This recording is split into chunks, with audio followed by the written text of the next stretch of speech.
अब बाज़ औक़ात इंसान को ऐसी बातों पर पुख्ता यकीन हो जाता है जिनका शायद हकीकत से कोई ताल्लुक़ नहीं होता है। जैसे कोई उसके ख़िलाफ़ साजिश कर रहा हो, कोई उस पर नज़र रख रहा हो या कोई उसे खुफिया पैगाम दे रहा हो, और ये यकीन इतना स्ट्रॉन्ग होता है कि लाख समझाने पर भी ये ख़त्म नहीं होता है। अक्सर लोग इसे वहम या शक समझकर नज़रअंदाज कर देते हैं, मगर ये दरअसल ज़हनी सेहत का एक संगीन मसला है। सवाल ये है कि अगर वहम, शक और डिल्यूजन्स में फ़र्क क्या है? क्या ये स्किज़ोफ्रेनिया जैसी बीमारी है या इससे अलग है? और क्या किसी बात के बारे में हद से ज़्यादा सोचना इंसान को डिल्यूजन की तरफ लेकर जा सकता है? इस पर आज हमने बात करनी है। आप लोगों ने भी अक्सर सुना होगा, मूवीज़ में भी ये बहुत ज़्यादा डिल्यूजनल चीज़ों के बारे में बात की जा रही होती है, डिलूलू की बात की जा रही होती है। आजकल हमारे जो जेनज़ी बच्चे हैं वो भी इस वर्ड को बहुत ज़्यादा प्रोनाउंस कर रहे होते हैं, बोल रहे होते हैं। तो इसका मतलब क्या है और ये सिचुएशन, ये डिसऑर्डर है क्या डिल्यूजनल? तो इस पर हमने बात करनी है। डॉक्टर इमरान जमील हमारे साथ स्टूडियोज़ में मौजूद हैं, जो कि माहिर नफ्सियात हैं। तो उनसे बात करते हैं इस डिसऑर्डर के हवाले से। डॉक्टर इमरान, आपको वेलकम कहते हैं। कैसे हैं? ठीक ठाक हैं? बहुत शुक्रिया, थैंक यू वेरी मच। मैं बिल्कुल ठीक ठाक हूँ। डॉक्टर इमरान, ये डिल्यूजनल डिसऑर्डर क्या है? ये जो डिसऑर्डर, हमने मूवीज़ में भी बहुत ज़्यादा ये टर्मिनोलॉजी सुनी है, फिर आज के हमारे जो जिंदगी बच्चे हैं, यंगस्टर्स हैं, उनके वो भी वोकैबुलरी में ये चीज़ यूज़ कर रहे होते हैं। ये है क्या? ये बड़ा इंटरेस्टिंग डिसऑर्डर है। हाँ। और इस पे हॉलीवुड में काफ़ी मूवीज़ बनी है। ये बेसिकली एक ऐसा डिसऑर्डर है, ऐसा ज़हनी मर्ज़ है जिसका शिकार शख्स बिल्कुल नॉर्मल शख्स के साथ बिहेव करता है, बिल्कुल नॉर्मल अपनी डेली एक्टिविटीज़ कर रहा होता है, और साथ साथ उसको एक शक पड़ जाता है कि कुछ उसके साथ हो रहा है, या एक वहम पड़ जाता है। अच्छा। अब ये वहम कई दफ़ा इतना शदीद हो जाता है कि उसमें खौफ आ जाता है, उसमें एंजाइटी आती है, डिप्रेशन आता है। शुरू में तो बिल्कुल ही नहीं मालूम होता कि हो क्या रहा है। जिस तरह इसकी काफ़ी टाइप्स हैं, और ये हर टाइप जो है वो एक दूसरे से डिफरेंट है। जिस तरह एक उसकी मशहूर टाइप है वो सोमैटिक टाइप, कि इसके अंदर एक पेशेंट को शक हो जाता है कि उसे कोई बड़ा शदीद जो है उसको बीमारी लाहक हो गई है। अच्छा। पेट, मैदे की या दिल की। अब इस शख्स का ये शख्स इस बीमारी का शिकार है, वो मैदे के डॉक्टर पास जाएगा, वो टेस्ट कराएगा, सीटी स्कैन, MRI, एंजियोग्राफी, सारा कुछ, और एंडोकार्डियोग्राफी, वो यानी सारे टेस्ट कराने के बावजूद उसका ये डिल्यूजन या उसका शक ख़त्म नहीं होगा। वो फिर दूसरे डॉक्टर पास जाएगा, फिर तीसरे डॉक्टर पास जाएगा, करते करते करते करते वो शख्स जो है, तकरीबन मेरे पास जो पेशेंट अक्सर आते हैं वो कई दफ़ा 2 महीने के अंदर 10 से ज़्यादा डॉक्टर दिखा चुके होते हैं, 20 से ज़्यादा टेस्ट करवा चुके होते हैं, और सारे टेस्ट नेगेटिव होते हैं। इनके बावजूद उनके शख्स के ये जहन में मौजूद होता है कि उसको बीमारी है, कोई बीमारी वो ये डायग्नोज नहीं हो पा रही, डॉक्टर सही नहीं है, लैब सही नहीं है, वो दूसरी लैब पर जाएगा। एक शख्स मेरे पास आया जिसको ये बिलीव था कि उसको जो है ना दिल की बीमारी लाहक हो गई है। वो अपनी ECG डेली बेसिस पे सुबह उठते साथ ही वो डॉक्टर पास जाता था। अच्छा। ECG करवाता था, फिर हार्ट के टेस्ट करवाता था, और फिर शाम को आता था कि जी मुझे जो है ना मैंने ECG करवा लिया, मुझे फिर भी जो है ना अभी डॉक्टर ने सही तरह डायग्नोज नहीं किया। इसकी जिस बताया काफ़ी टाइप्स हैं। एक टाइप है उसके कहते हैं एरोटोमेनिया। ये बड़ी इंटरेस्टिंग टाइप है। इस बीमारी शख्स ये समझता है कि उसको कोई हाई फिगर जो है, कोई जो TV फिगर होती हैं, कोई एक्ट्रेसेस होती हैं, एक्टर्स होते हैं, वो उनके इश्क में मुब्तला हो चुके हैं। वाह वाह, क्या बात है, ये तो बड़ी अच्छी टाइप है।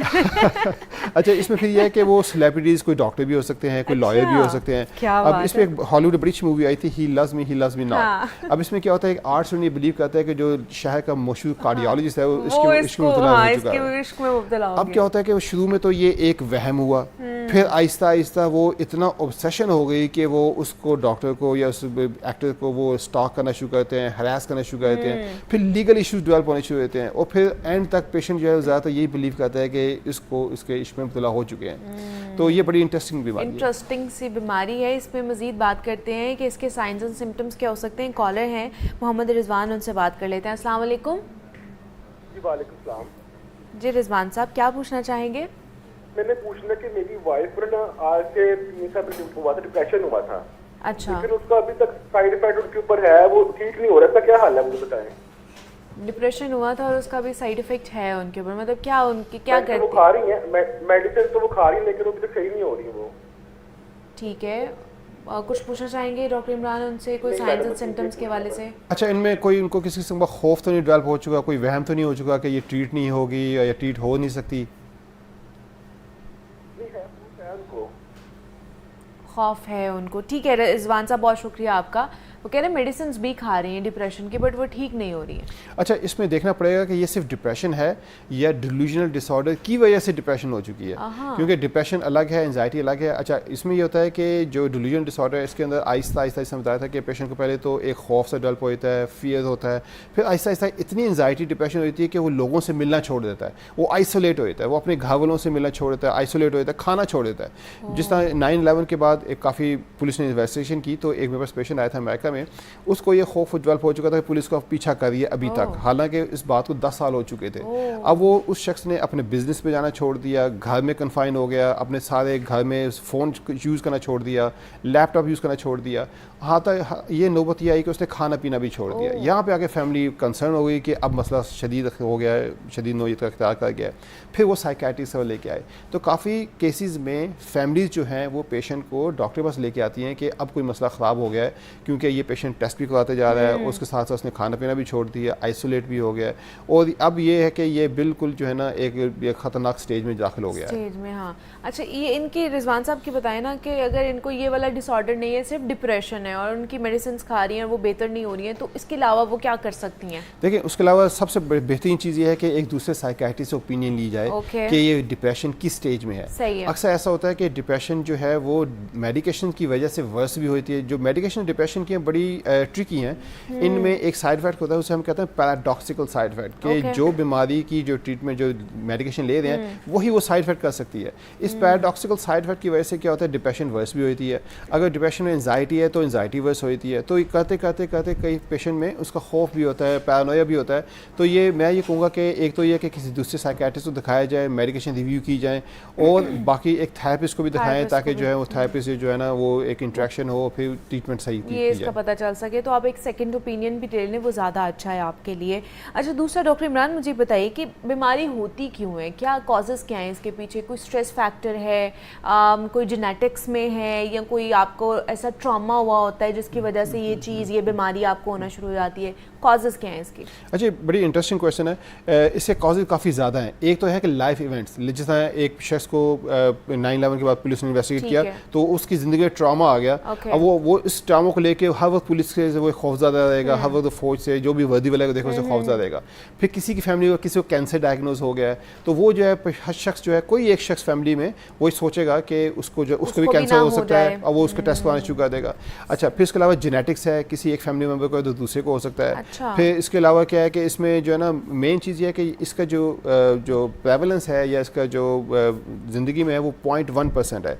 यानी अगर हमारी तकरीबन अगर 30 करोड़ की आबादी है तो उसके अंदर 3 लाख अफराद को ये हो सकता अच्छा। है। तो इसके बाद इसमें ये होता ही है कि फिर आपने क्या देखना है कि उस पेशेंट को एवेल्यूएट करवाना है, और फिर कंसिस्टेंट अगर हिस्ट्री उसकी है, क्योंकि नॉर्मली ये शख्स तो बिल्कुल नहीं पता चलेगा कि बिल्कुल नॉर्मल शख्स बिहेव कर रहे हैं, काम पे जा रहे हैं, सब कुछ कर रहे हैं, फैमिली है, फैमिली की टेक केयर कर रहे हैं, मगर साथ साथ खौफ बैठा हुआ है। अगर तो ये खौफ बढ़ता जा रहा है तो फिर फोई तो साइकियाट्रिस्ट को दिखाया जाए। इसकी क्या साइंस एंड सिम्टम्स होंगी कि ये खौफ तो है? मतलब हमें आम रूटीन में भी वहम रहता है ना, शक रहता है, खौफ रहता है कि कोई चीज़ हम करें ख़राब ना हो जाए, पता नहीं आगे जाके क्या होगा। लेकिन वो जो आम रूटीन वाला वहम या शक है, और इसमें क्या फ़र्क है और कैसे पता चल सकता है? अच्छा, ये बड़ा इंटरेस्टिंग क्वेश्चन है।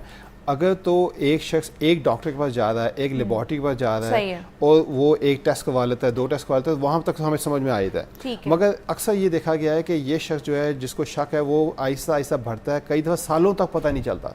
और जब पता नहीं चलता तो ये शख्स जिसको एक सोमैटिक टाइप डिसऑर्डर है वो फिर डिफरेंट डॉक्टर के पास जाएगा, डिफरेंट लेबॉरेटरी में जाएगा, फिर वो डिफरेंट शहरों में जाना शुरू कर देता है। तो जैसे लाहौर का पेशेंट आया तो वो इस्लामाबाद जाके टेस्ट करना शुरू करता है, कभी पेशावर जा रहा है, कभी कराची जा रहा है। फिर कई दफ़ा इस तरह पता चलता है कि फैमिली परेशान हो रही है कि एक मेरे पास पेशेंट आया जो कि पेशावर का था, इस्लामाबाद भी गया, लाहौर भी आया, फैमिली साथ है, बच्चे साथ हैं, और सब परेशान हैं कि इसको हो क्या गया।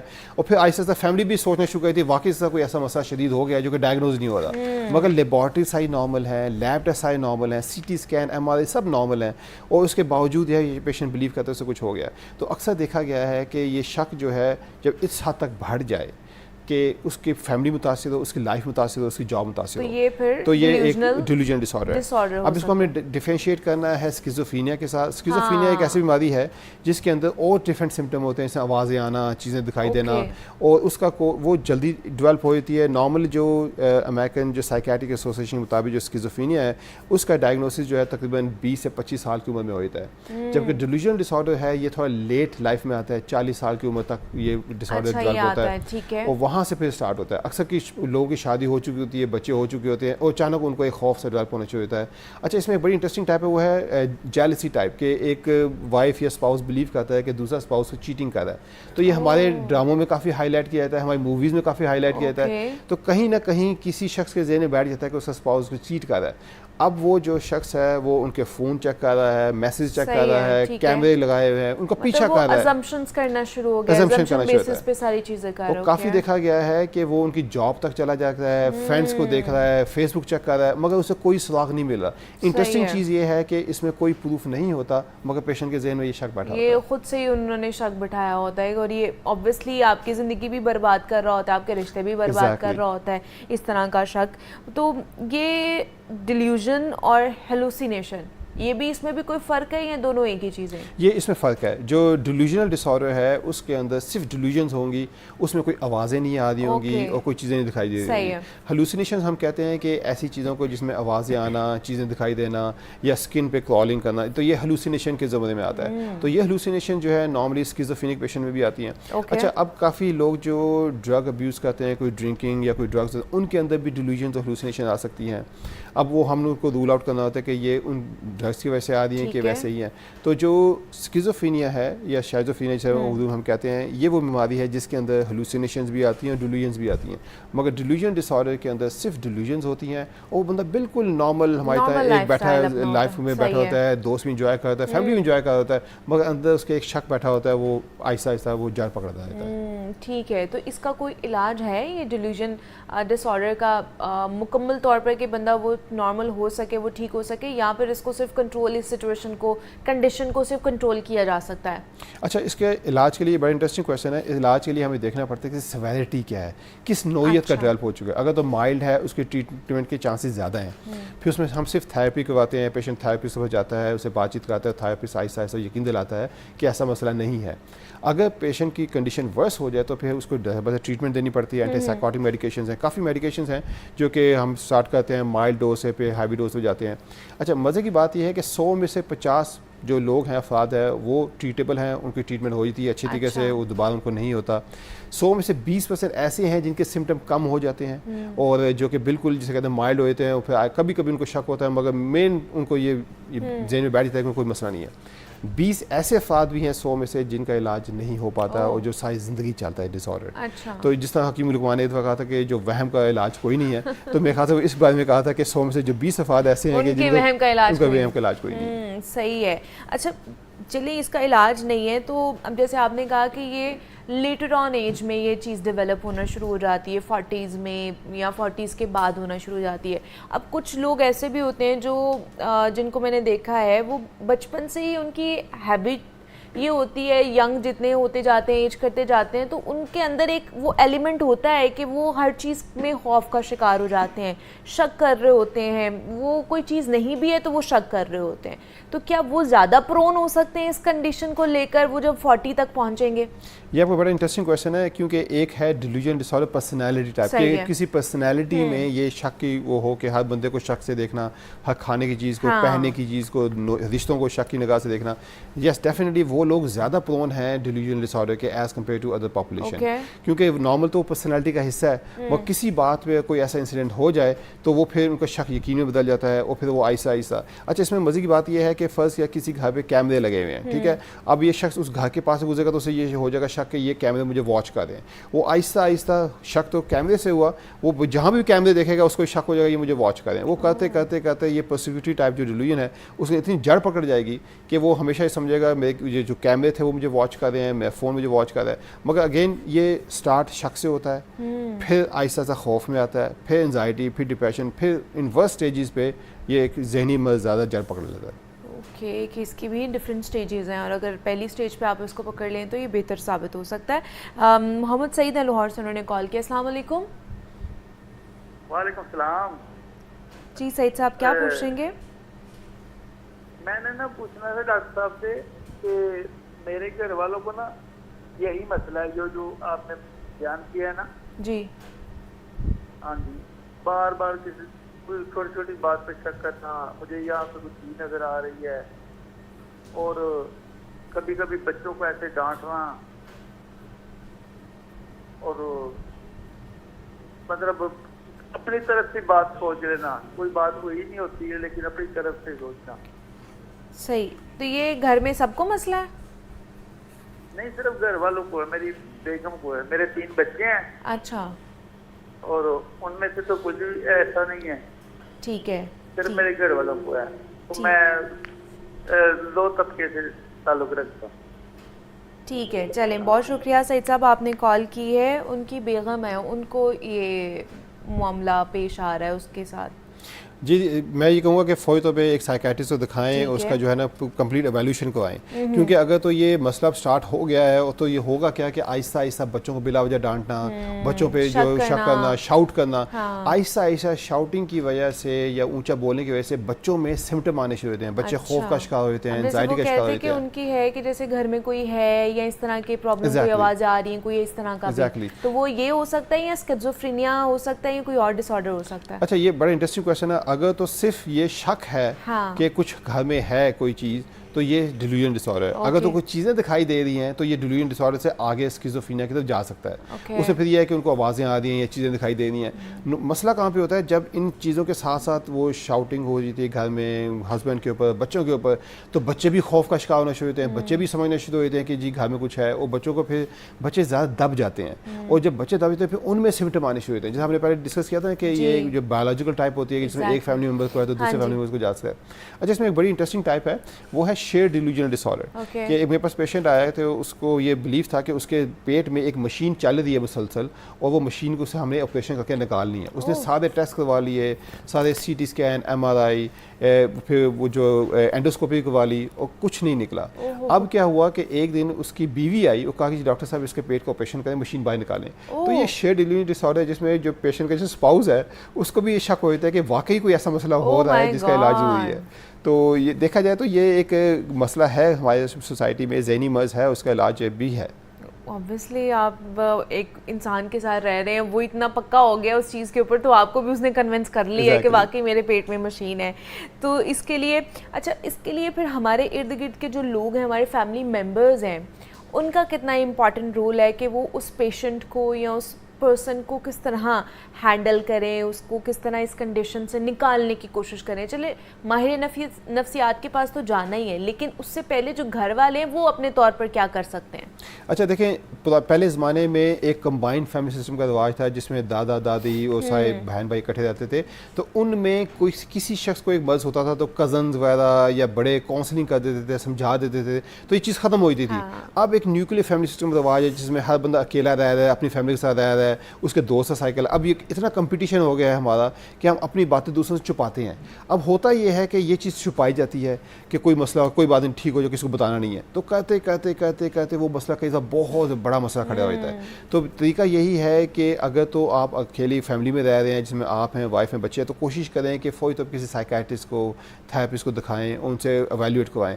क्योंकि नॉर्मली क्या होता है कि जब आप अकेले रह रहे हैं तो आपके अंदर ये मसला अगर डेवलप हो गया है, शक है, फिर शक से वहम है, वहम से फिर जो है वो मज़ीद एंजाइटी, डिप्रेशन है, तो फिर आपको पूरी फैमिली को वो इफ़ेक्ट करेगा।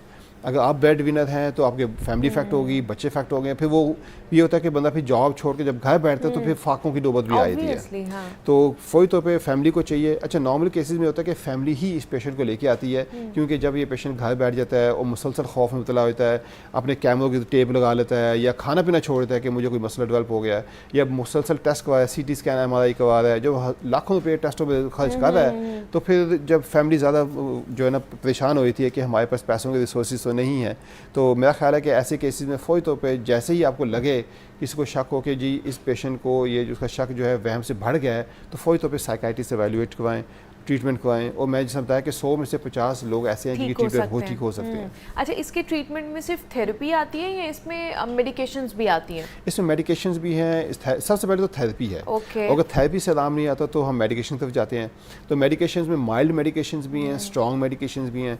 अब माइल्ड मेडिकेशन जो है वो काफ़ी लोगों पे काम करती हैं और सिम्टम ठीक हो जाते हैं। अगर ना ठीक हो तो इसकी बहुत लंबी लिस्ट है। इस पर अमेरिका में काफ़ी रिसर्च हुई है और काफ़ी मेडिकेशन ऐसी हैं जो कि दी जाती हैं और जो कि पेशेंट से ठीक भी हो जाते हैं। अच्छा, लास्टली डॉक्टर इमरान ये भी बता दें कि पाकिस्तान में ऐसे केसेस हैं जो आपके पास आते हैं जो डायग्नोज हुए हैं ये डिल्यूजन डिसऑर्डर के साथ? जी, पाकिस्तान में काफ़ी पेशेंट ऐसे हैं जो कि अच्छा। डिलीजन डिसऑर्डर का शिकार हैं। अच्छा, इसमें मज़े की बात यह है कि जैसे मैं बताया था कि इसकी काफ़ी टाइप्स हैं और हर हाँ। टाइप से डिफरेंट है। एग्जैक्टली। इसमें एक टाइप है वो है ग्रैंडियोस टाइप के, जी मैं बहुत अमीर आदमी हूँ, मैं बहुत असर वाला हूँ, मैं बहुत कुछ कर सकता हूँ, कोई मुझे हाथ लगा के दिखाए। तो ये आपको सड़कों पर अक्सर नजर आएगा कि कोई भी गाड़ी वाला जो है जब ओवरटेक करता है कहता है जी मैं बहुत बड़ा बंदा हूँ, कोई मुझे हाथ ना लगाए। तो यानी ये तो मतलब एक यहाँ हद पे तक हर ठीक है। कोई डिल्यूजन डिसऑर्डर का शिकार है? हर कोई तो नहीं मैं कहूँगा, मगर मैं कहूँगा काफ़ी लोगों को ये है और वो समझते हैं कि जैसे वो बहुत बड़े VIP पर्सनैलिटी हैं। तो अच्छा, फिर एक VIP इस हम ये कहेंगे कि ये एक पर्सिक्यूटरी टाइप भी है। इसके अंदर डिल्यूजनल टाइप्स में जो है सोमैटिक टाइप भी है, जेलसी टाइप भी है। तो इसमें काफ़ी डिफरेंट टाइप्स हैं। तो मैंने ये देखा है कि हमारे मुआशरे में भी ये जहनी मर्ज़ है। इसका शिकार अक्सर पता भी नहीं चलता, काफ़ी 20-20 साल 30 साल चलता रहता है और फिर कहीं एक नौयत पे आके एक बोर्ड पे आके पता चलता है कि ये तो एक ज़हनी मर्ज़ ये था। तो एक ज़हनी मर्ज़ है और अब इस